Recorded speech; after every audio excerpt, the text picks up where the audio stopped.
50. Logo depois desses dias de aflição, o sol se obscurecerá e a lua não dará mais a sua luz, as estrelas cairão do céu e as forças do céu serão abaladas. Então, o sinal do Filho do Homem aparecerá no céu, e todos os povos da terra estarão em prantos e em gemidos, e verão o Filho do Homem que virá sobre as nuvens do céu com uma grande majestade. E ele enviará seus anjos, que farão ouvir a voz estridente de suas trombetas, e reunirão os seus eleitos dos 4 cantos do mundo, desde uma extremidade do céu até a outra. Aprendei uma comparação tirada da figueira. Quando os seus ramos já estão tenros e que brotam as folhas, sabeis que o verão está próximo. Do mesmo modo, quando virdes todas essas coisas, sabei que o Filho do Homem está próximo e que está como que à porta. Eu vos digo, em verdade, que esta raça não passará enquanto todas essas coisas não estiverem cumpridas. São Mateus, capítulo 24, versículos de 29 a 34. E ocorrerá no advento do Filho do Homem o que ocorreu no tempo de Moisés, porque como nos últimos tempos, antes do dilúvio, os homens comiam e bebiam, se casavam e casavam seus filhos, até o dia que Noé entrou na arca, e que não conheceram no momento do dilúvio, senão quando ele sobreveio e carregou todo o mundo, e será o mesmo no advento do Filho do Homem. São Mateus, capítulo 24, versículo 37 e 38. 51. Quanto àquele dia ou àquela hora, ninguém o sabe, nem os anjos que estão nos céus, nem o Filho, mas somente o Pai. São Marcos, capítulo 13, versículo 32. 52. Em verdade vos digo, chorareis e gemereis, e o mundo se alegrará. Estareis na tristeza, mas a vossa tristeza mudar-se-á em alegria. Uma mulher, quando dá à luz, está na dor, porque a sua hora chegou, mas depois que ela deu à luz a um filho, ela não se lembra mais de todos os seus males, mas a alegria que ela tem por ter colocado um homem no mundo. Assim é que estáis agora na tristeza, mas eu vos verei de novo, e o vosso coração se alegrará, e ninguém arrebatará a vossa alegria. São João, capítulo 16, versículo 20, 21, 22. 53.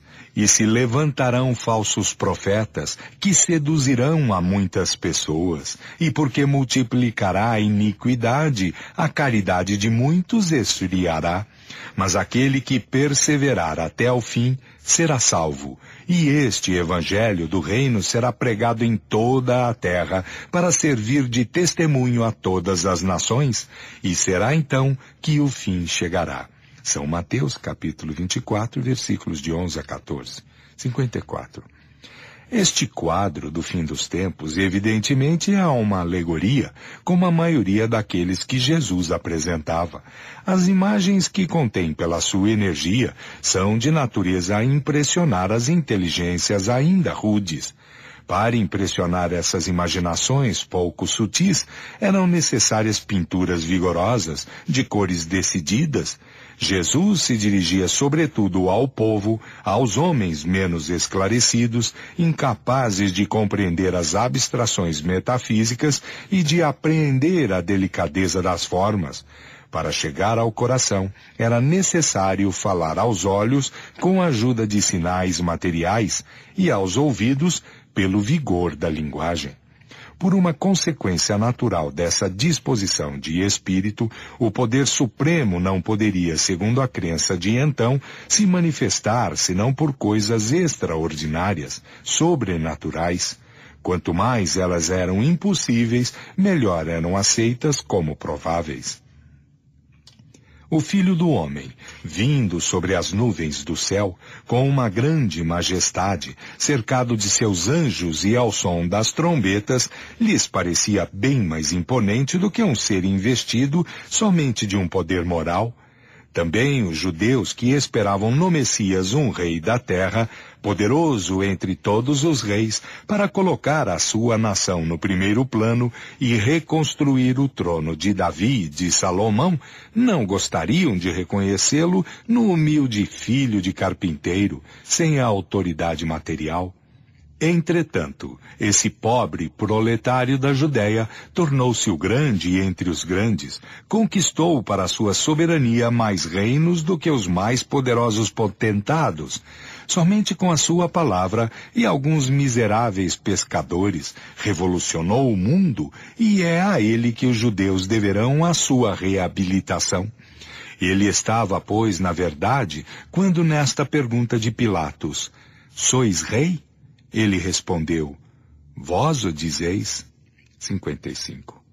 Há que se notar entre os antigos, os tremores de terra e o obscurecimento do sol eram os acessórios obrigatórios de todos os acontecimentos e de todos os presságios sinistros. São encontrados na morte de Jesus, na de César e numa multidão de circunstâncias da história do paganismo. Se esses fenômenos tivessem se produzido com tanta frequência quanto são contados, pareceria impossível que os homens deles não tivessem conservado a memória pela tradição.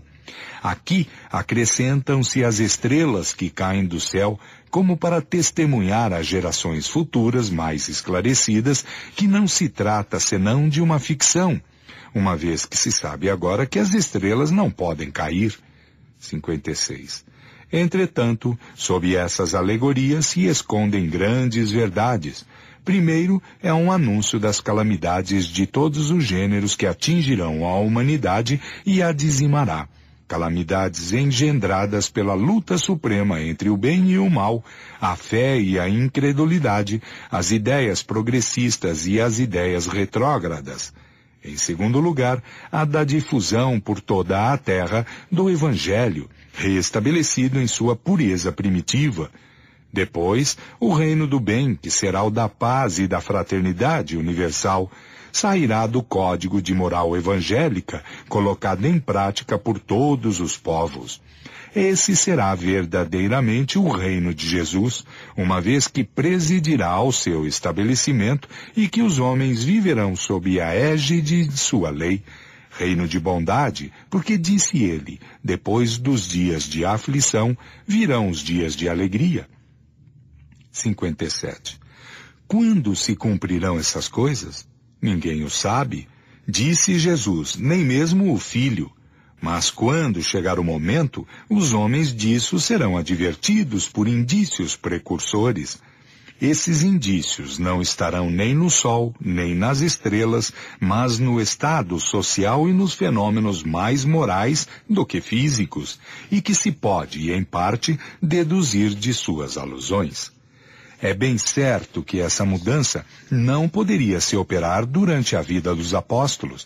De outro modo, Jesus não poderia ignorá-lo e, aliás, uma tal transformação não poderia se cumprir em alguns anos.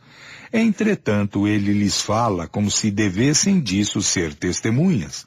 É que, com efeito, eles poderão reviver nessa época e trabalhar eles mesmos para a transformação. Ele ora fala da sorte próxima de Jerusalém, ora ele toma esse fato como ponto de comparação para o futuro. 58. Está aí o fim do mundo que Jesus anuncia com a sua nova vinda, e quando diz, quando o Evangelho for pregado por toda a terra, é então que o fim chegará? Não é racional supor que Deus destruísse o mundo precisamente no momento em que ele entrasse no caminho do progresso moral pela prática dos ensinos evangélicos. Nada, aliás, nas parábolas do Cristo indica uma destruição universal que em tais condições não estaria justificada. Devendo a prática geral do Evangelho levar a uma melhora no estado moral dos homens, trará por isso mesmo o reino do bem e ocasionará a queda do reino do mal. É, pois, ao fim do velho mundo, do mundo governado pelos preconceitos, pelo orgulho, pelo egoísmo, pelo fanatismo, pela incredulidade, pela cupidez e todas as más paixões, que o Cristo faz alusão quando diz, Quando o Evangelho for pregado por toda a terra, será então que o fim chegará. Mas esse fim produzirá uma luta, e desta luta é que sairão os males que ele prevê. Vossos filhos e vossas filhas profetizarão. 59. Nos últimos tempos, disse o Senhor, eu derramarei de meu espírito sobre toda a carne. Vossos filhos e vossas filhas profetizarão. Vossos jovens terão visões e vossos velhos terão sonhos. Naqueles dias eu derramarei de meu espírito sobre os meus servidores e sobre as minhas servidoras, e eles profetizarão. Atos, capítulo 2, versículo 17 e 18. Joel, capítulo 2, versículos 28 e 29. 60. Se considerar o estado atual do mundo físico e do mundo moral, as tendências, as aspirações, os pressentimentos das massas, a decadência das velhas ideias que se debatem em vão há um século contra as ideias novas, não se pode duvidar que uma nova ordem de coisas se prepara e que o velho mundo chega ao seu fim. Se agora, deixando de lado a parte alegórica de certos quadros e analisando o sentido íntimo das palavras de Jesus, compara-se a situação atual com os tempos preditos por ele, como devendo marcar a era da renovação. Não se pode deixar de convir que várias de suas predições recebem hoje o seu cumprimento, de onde devemos concluir que atingimos os tempos anunciados, o que confirmam sobre todos os pontos do globo os espíritos que se manifestam. 61.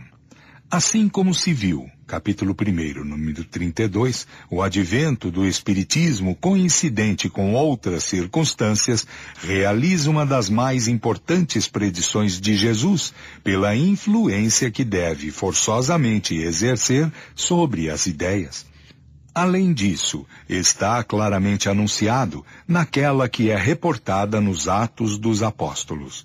Nos últimos tempos, disse o Senhor, eu derramarei de meu espírito sobre toda a carne, vossos filhos e vossas filhas profetizarão. É um anúncio inequívoco da vulgarização da mediunidade, que se revela nos nossos dias nos indivíduos de todas as idades, de todos os sexos e de todas as condições, e por consequência da manifestação universal dos espíritos, porque sem os espíritos não haveria médiuns. Isso está dito, acontecerá nos últimos tempos. Ora, uma vez que não atingimos o fim do mundo, mas ao contrário, a sua regeneração, é necessário entender por essas palavras os últimos tempos do mundo moral que acaba. O Evangelho segundo o Espiritismo, capítulo 21.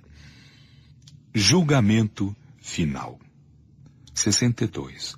Ora, quando o Filho do Homem vier em sua majestade, acompanhado de todos os anjos, sentar-se-á sobre o trono de sua glória, e todas as nações, estando reunidas diante dele, separará uma das outras como um pastor separa as ovelhas dos bodes, e colocará as ovelhas à sua direita e os bodes à sua esquerda. Então o rei dirá àqueles que estão à sua direita, vinde, vós que fostes bendito por meu Pai, etc. São Mateus capítulo 25, versículo de 31 a 46. O Evangelho segundo o Espiritismo, capítulo 15. 63. Devendo o bem reinar sobre a terra, é necessário que os espíritos endurecidos no mal e que poderiam trazer-lhe perturbação dela sejam excluídos. Deus deixou-lhes o tempo necessário para a sua melhoria, mas tendo chegado o momento em que o globo deve se elevar na hierarquia dos mundos, pelo progresso moral de seus habitantes, a estada como espíritos e como encarnados, nele será interditada aqueles que não aproveitaram as instruções que estiveram livres para aí receber. Serão exilados em mundos inferiores, como o foram outrora, sobre a terra, os da raça adâmica, ao passo que serão substituídos por espíritos melhores. É essa separação a qual Jesus presidirá, que está figurada por esta palavra do julgamento final. Os bons passarão à minha direita e os maus à minha esquerda. Capítulo 11, número 31 e seguintes. 64. A doutrina de um julgamento final, único e universal, colocando para sempre fim à humanidade, repugna a razão no sentido que ela implicaria a inatividade de Deus durante a eternidade,